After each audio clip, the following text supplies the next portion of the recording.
Everyone, আসসালামু আলাইকুম সবাইকে। তোমরা সবাই কেমন আছো? আমি আলহামদুলিল্লাহ ভালো আছি। নতুন একটি ভিডিও শেয়ার করতে চলে আসলাম তোমাদের সাথে। তা আজকের ভিডিওটি হচ্ছে আসলে অনেক দিন আগেরই, ঈদের পরে পহেলা বৈশাখের দিনের একটি ব্লগ এখন তোমাদের সাথে শেয়ার করছি। যেহেতু এবার ঈদ আর পহেলা বৈশাখ একই সাথে ছিল, পহেলা বৈশাখ আর আলাদা করে সেলিব্রেট কিছু করা হয়নি। ইদানিং কোনো সময় আর পহেলা বৈশাখ ওভাবে আগের মতো সেলিব্রেট করা হয় না। তো যেহেতু ঈদের ছুটির সাথে পয়লা বৈশাখের ছুটি পড়ে গেছে, তো আজকে হচ্ছে তোমাদের সাথে সেই ভিডিওটি শেয়ার করছি। পয়লা বৈশাখের দিন হচ্ছে আমার মেয়ের বাড়িতে দুপুরে দাওয়াত ছিল সবার, তো সেই জন্য মোটামুটি এখন আমরা সবাই রেডি হয়ে গেছি, মেয়ের বাড়িতে চলে যাব। ছোটোবেলায় যখন পয়লা বৈশাখ আসতো, পয়লা বৈশাখের দিন আমরা একটা কিছু করলে তখন বলা বলি করতাম যে এই কাজটা করছি সারা বছর এটাই করতে হবে। তো এখন আমার ভিডিও বানাতে গিয়ে মনে হচ্ছে পয়লা বৈশাখের দিন দাওয়াত খেয়েছি, তাহলে কি সারা বছরই দাওয়াত খাবো? অবশ্যই এটা বলা বাহুল্য, কী হয় বলা যায় না। যাই হোক, কিন্তু সারা বছর টুকটাক আমরা দাওয়াত খেতেই থাকি। তো এখন হচ্ছে আমরা বের হয়ে পড়েছি।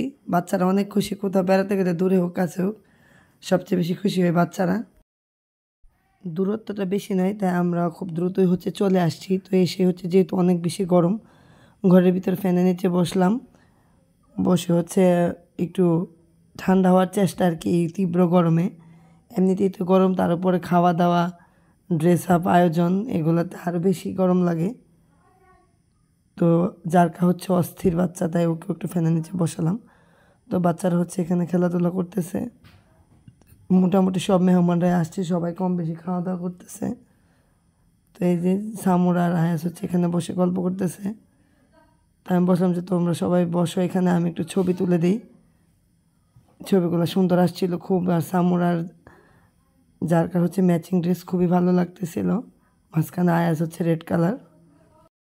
তো বারান্দার বসার জায়গাটা ভালো লাগছিল, এই জন্য আয়াস জারকা সামুরাকে বসে কয়েকটা ছবি তুলে নিলাম।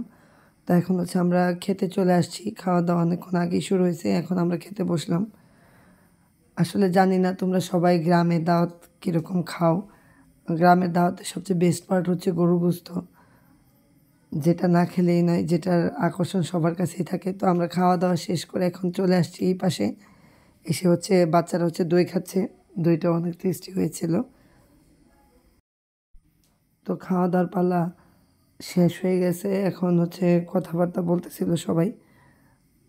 আমরা আর হচ্ছে বেশি লেট করব না, এখনই হচ্ছে বেরিয়ে পড়বো, একদমই হচ্ছে বিকাল হয়ে গেছে। তো বাচ্চারা হচ্ছে নিজেদের মতো দুষ্টুমি করতেছিল, যার কারণে আয়াত সারাক্ষণে লেগে থাকে, ওইটা একটু ভিডিও করতেছিলাম। তখন হচ্ছে আমরা বের হয়ে রিক্সা নিয়ে নিয়েছি, কিন্তু বাচ্চাদের হচ্ছে একটা বার যেখানে যাবে দোকান দেখলে, যতই দাওয়াত খাক দোকান থেকে তাদের কিছু না কিছু খেতেই হবে। তো এই জন্য হচ্ছে আয়াজের বাবার হচ্ছে তারেক ভাই দোকান থেকে ওদেরকে কিছু কিনে দিচ্ছিল। তো দোকান দেখলে বাচ্চাদের পছন্দের আর কেনাকাটার আর কোনো শেষ নাই। যেটা খাওয়া দরকার সেটাও নেই, যেটা না খাই সেটাও নেই, হচ্ছে একটা পরিস্থিতি। তো বন্ধুরা, তোমরা সবাই ভালো থেকো। ব্লগটি ভালো লাগলে লাইক, কমেন্ট ও শেয়ার করে দিও। আজকে এই পর্যন্তই।